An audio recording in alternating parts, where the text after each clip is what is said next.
Okay, everyone should have a notebook and their whiteboard on their desk. Let's go. Despite the fact that it has been a weird day here at Plain High School, we are still testing tomorrow. We're not surprised. We love the continuity. Isn't that what you were thinking?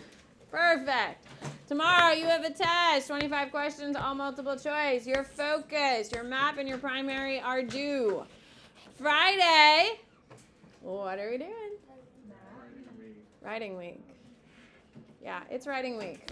So, ladies and gentlemen, tonight you need to study. Tomorrow you need to get some sleep because you've got a long week ahead of you. It's going to be so much fun. All right, here we go on your whiteboard. Please tell me who is the founding leader of Malai. Good. Gianni. On your whiteboard, who is his grandson who is a devout follower of Islam?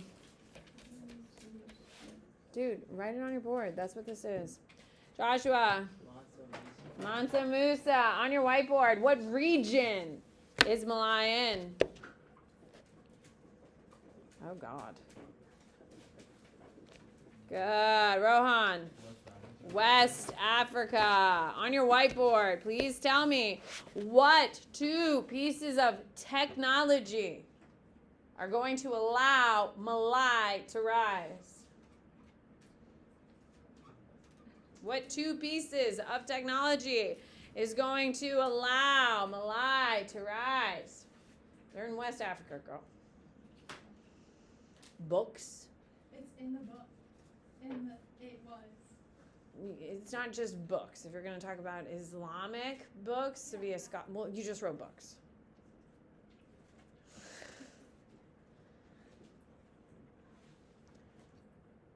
Islamic. Oh, I see the Islamic books. That's nice. That's cute. What do we got, Izzy? Camel saddles and Oh my God, you people in the damn books. Look what you've done to these people, Stella. Guys, camels. Camels are technology.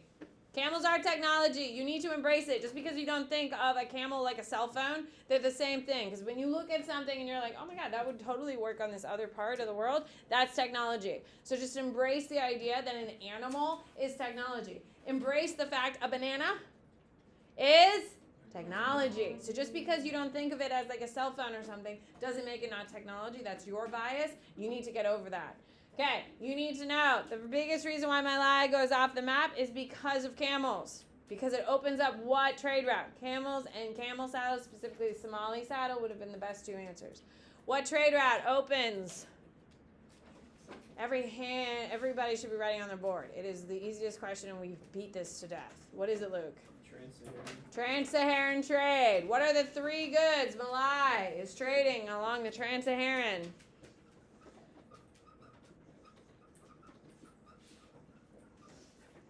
Good. Mr. Nash. They are getting what in exchange? On your whiteboard, Thomas. That's the theme here, dude. Emerson. Food. Who can raise their hand and tell me why they're trading for food? They're giving away gold and all these other precious items. Why, Amy? They don't have agricultural land. Love it. They don't have agricultural land, so they're trading for food. What is the impact of trading for food, Amy? What's going to happen to them? Population goes up, which is why Malai is Africa's first what? On your board. Malai is Africa's first what? Marla? Empire. You have to understand, without trade, there is no food. Without food, there is no empires that can rise because that land is non-agrable. You cannot grow enough food to support a civilization. What is the name of the capital city of Malai? Oh my God, it's so cute. Every time I say it, I want to bop to it because that's a stupid song. What is it, Dylan? Timbuktu becomes a international center of what? Stella is very passionate about this, by the way. If you have any questions, please ask Stella in her understanding. What is it, Stella? Yes, Islamic learning. It becomes a center of Islamic culture, scholarship. Okay? All right, on your whiteboard, please tell me what empire will knock out Malai? Good. Callie? Songhay are the ones who knock out Malai. On your whiteboard, please tell me. Fourth period could not answer this question. I have faith in seventh period. Here we go. What are the two groups of people who are facilitating trade along the Silk Road from China to Europe?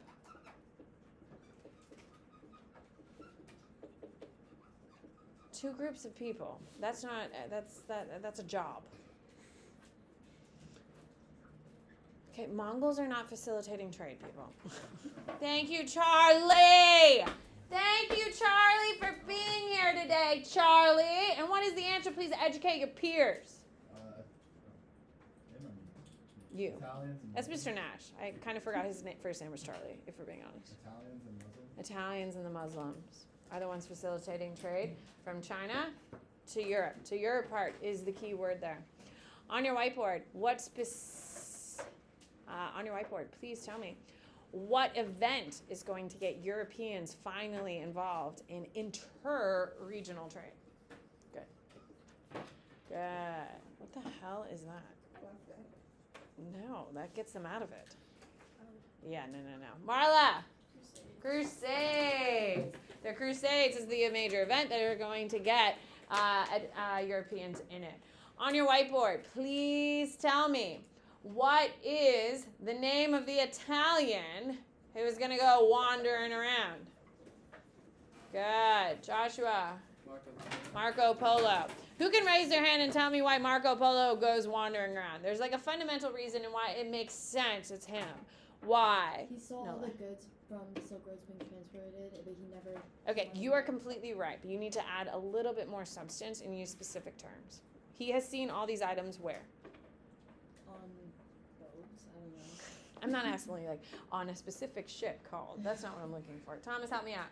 I was gonna say, like, he saw the goods coming in from, like, overseas, Because why? because he lived in Okay, Italy. As an Italian, he saw all of these goods being offloaded in Italy. Yes, that makes sense. Because who is controlling European trade? Italy. So it makes sense that an Italian would be the first ones to go wander over to China to see where all of these things are being made. Because who is the one? What country is the one controlling European Silk Road goods, Thomas? Italy. Italy. So it does make fundamental sense. Marco Polo gets to hang out with what guy?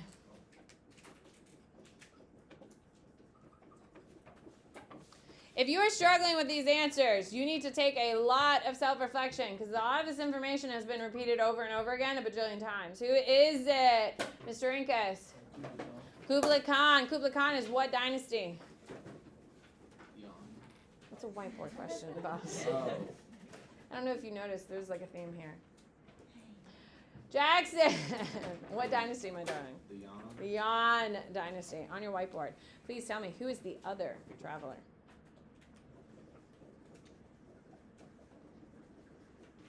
Good. Emerson. That's okay. We don't judge that.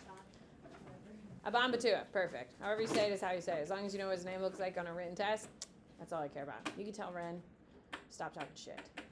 Here we go. You need to write down 3 regions where Abambatua wandered around. Give me 3 regions. No.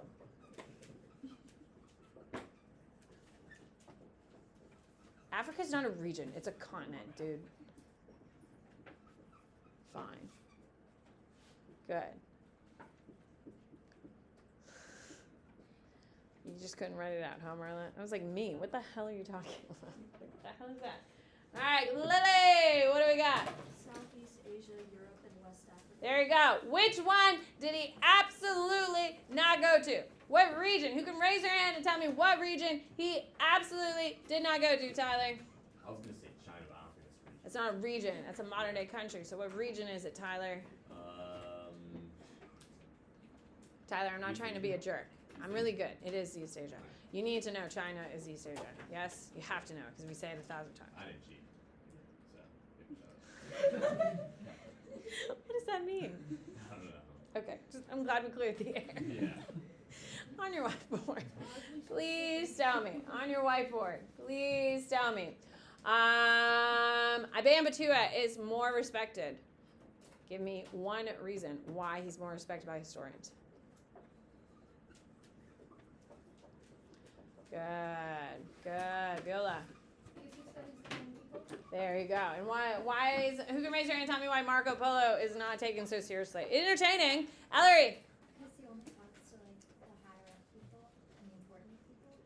Well, I mean, Joe Biden, people listen to him significantly more than listen to Samantha Bennett, which is unfortunate. I'm just kidding. I'm really not that important. But why, what's the problem with just listening to them? He doesn't get the truth because they're trying to make themselves look bad. Okay, they're showing significant bias towards their own government because they're benefiting from the government, yes? Okay? You are not going to see wealthy, super wealthy people here in the United States who talk a lot of shit about the United States. Can we agree?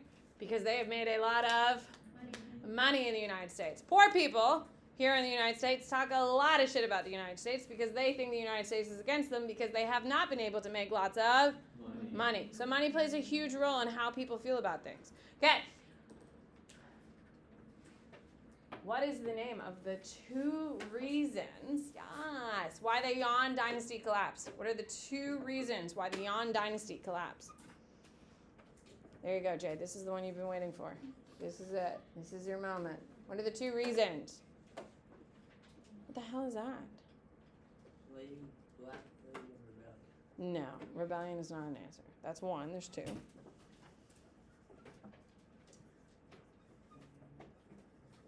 There's a specific event, people. Couldn't take over Tokyo. That's Japan. Tokyo's a city. And no. They rule Yuan dynasty for another 400 years after that. All right, open up your notes. Here we go. The answer is the Black Plague. Okay, the Black Plague starts in East Asia, so it's going to kill so many people in Asia. And obviously, governments can't survive that. Can we agree? Okay, because of that, the government's going to crumble. The second reason why the government crumbles, and really the real reason is the Black Plague. The second reason is we have something called the White Lotus Society. It is a small political coup, C-O-U-P-E. Over the P, you have a little triangle. It's French. Okay? A coup called the White Lotus Society. You should write it down because you don't know it. This is Yuan dynasty. Yuan dynasty collapses for 2 reasons. 1, the Black Plague and the death counts. 2, the White Lotus Society, which will then begin the Ming dynasty. And you should write that down. It begins the Ming dynasty. In AP World, you're going to see, specifically on Friday when you start writing your essays, this is not about just memorizing a bunch of like weird isolated facts. You've seen my tests. It's not asking who is the largest, it's not like that. You have to understand how things evolve and where it's going. Yes? The Yuan dynasty collapses because of the Black Death, and the White Lotus Society and the Ming dynasty are going to rise, and they are going to have plenty of problems. Don't worry. Okay. You need to know. Black Death in Europe is your next subheading. Black Death in Europe is your next subheading, please. Okay. 200 years after the Crusades start. 200 years after the Crusades start, the Black Death arrives in Europe. Who can raise their hand and just dumbly tell me, and I'm looking for a simple stupid, that's how I process information.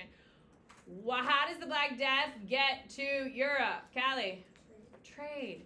So if Europe stopped trading and did not trade with them, would they have gotten the Black Plague?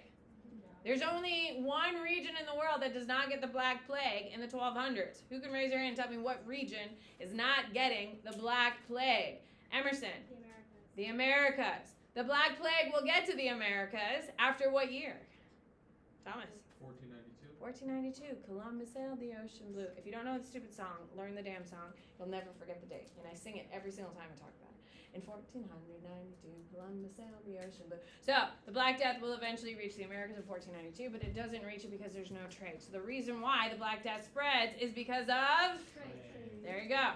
You need to know that with the Black Plague in Europe, it is going to cause the government to collapse. Who can raise your hand and tell me what government structure is in place in Europe that will collapse? Lily.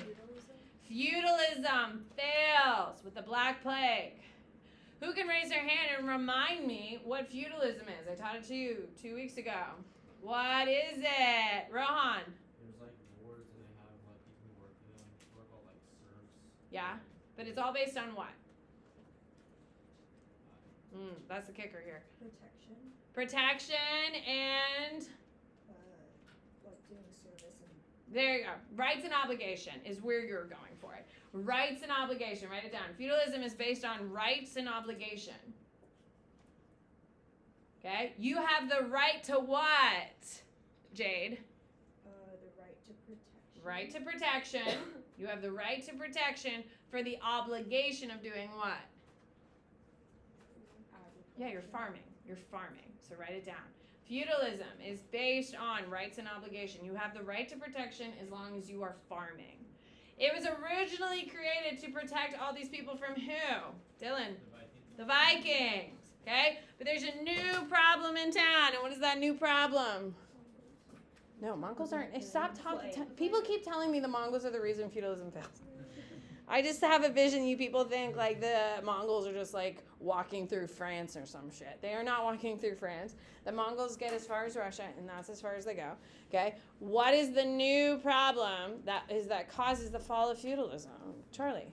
Wait, the fall of it? Yeah, They make it as the Vikings. they made it for the Vikings, fine, but what causes this collapse, Emerson? Yeah, Black Plague, the disease. Can a knight in his silvery outfit save you from a disease?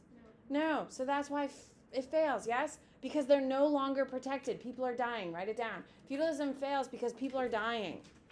And they're like, if you can't protect me, screw you. Isn't that great? Because they're not being protected, so they're like, why am I working for you? You aren't protecting me. My whole family just died. You can't do anything about it, so why am I working for you? That is the reason why feudalism fails. You need to know the outcome of feudalism failing is two major things. And we're going to spend the next 6 weeks talking about these two changes.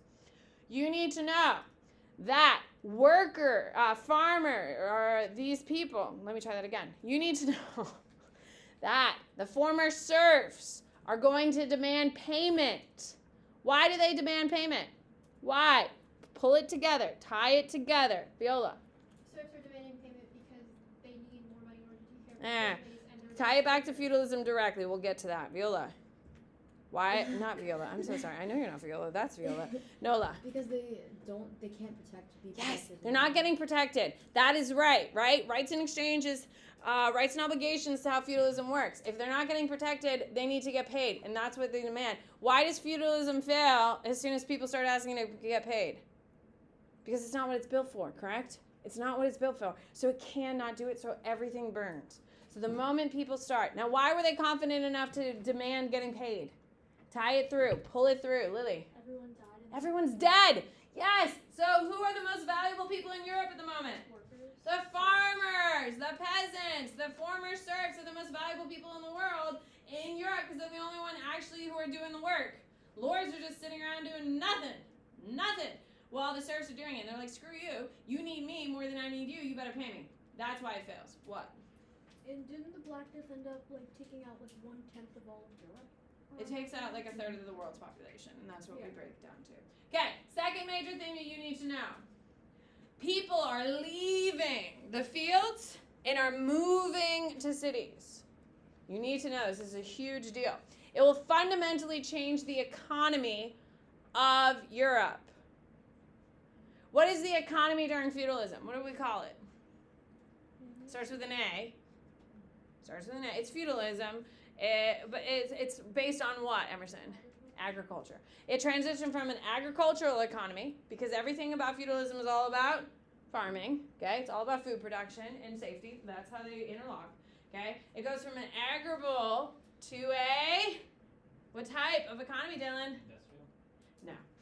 I like where your head's at, because that's not going to start until about the 1750s, okay? So we're in like the 13, 14, and 1500s at this point.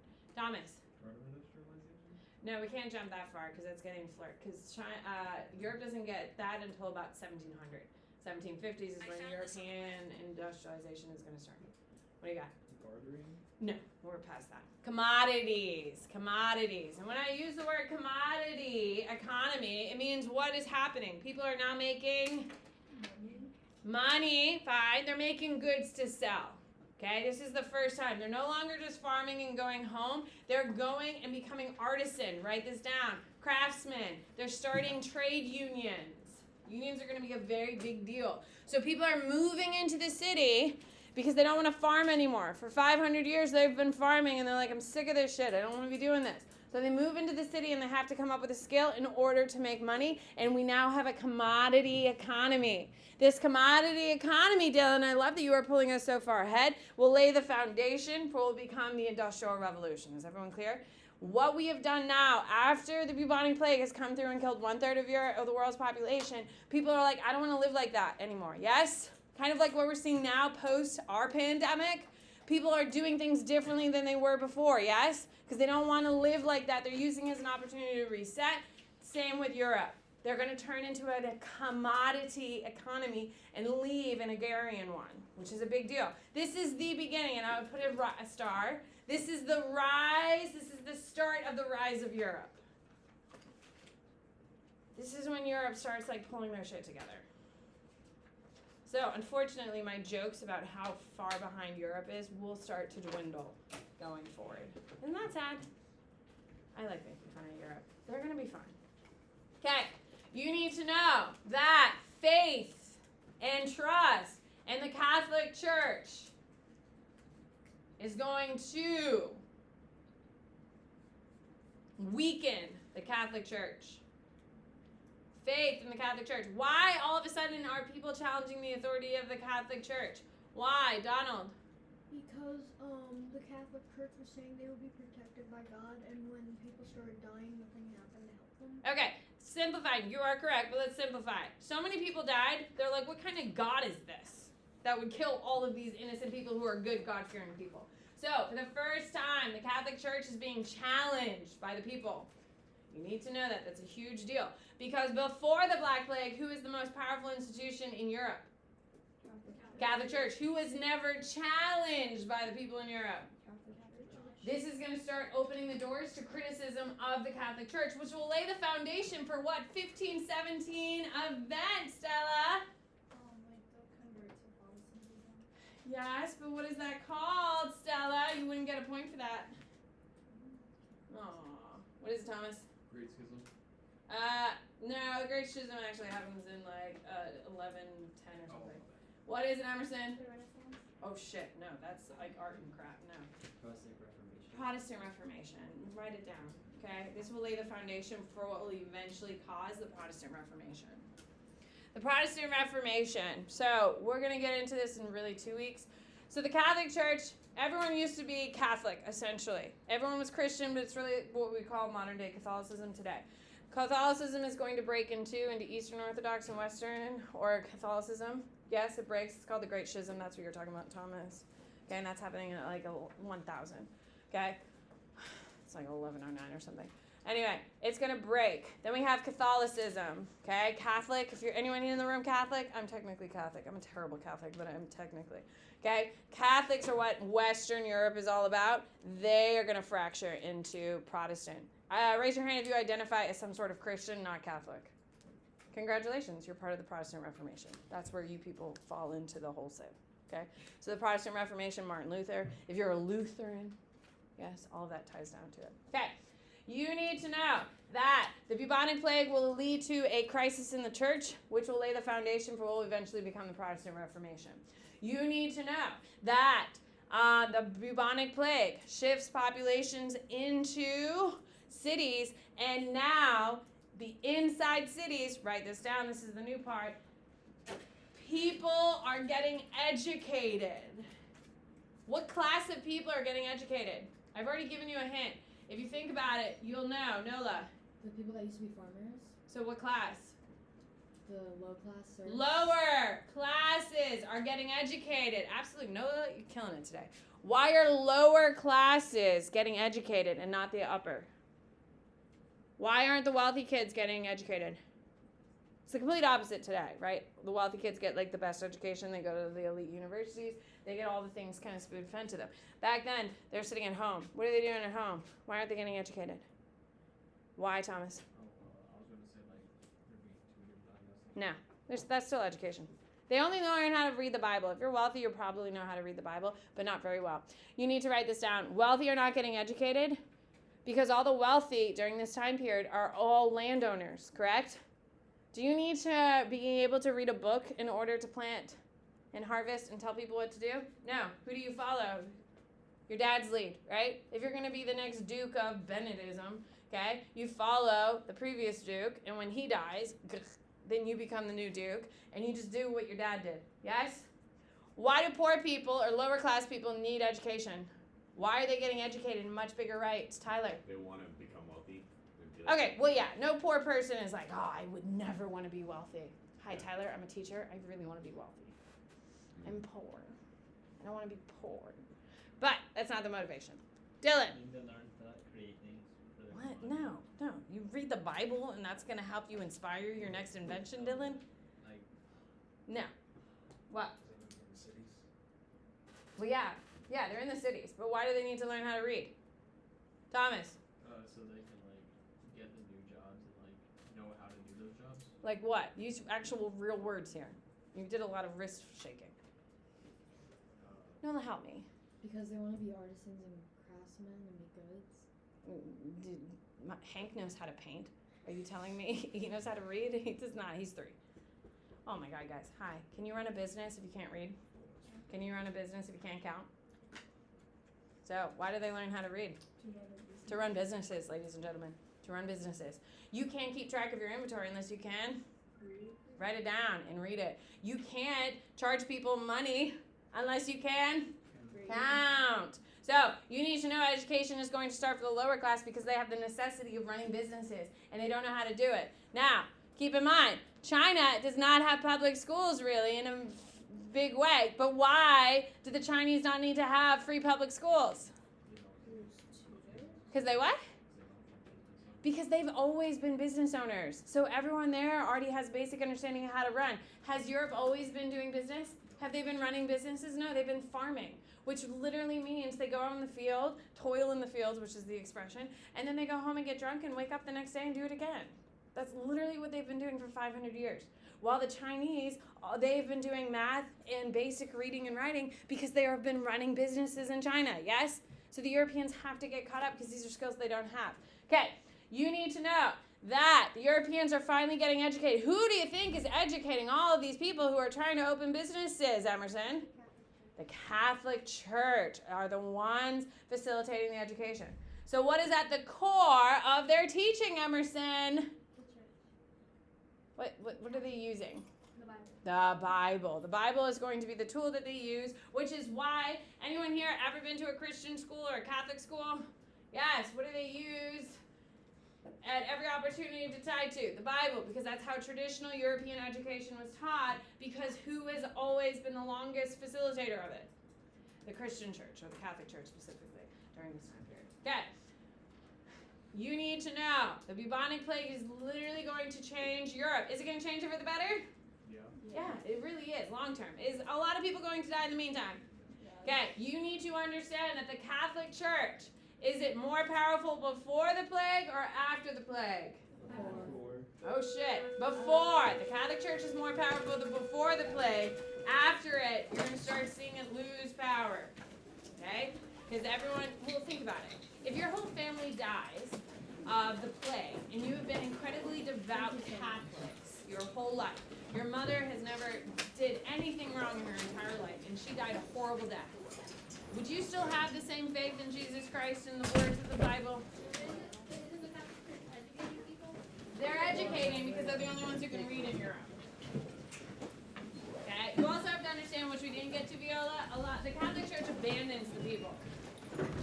The Pope goes and hides in a mountain for like 7 popes in a row. For like 100 years, no one sees the Pope. They're like hiding away from people because the Pope doesn't want to catch the plague. So he hides himself.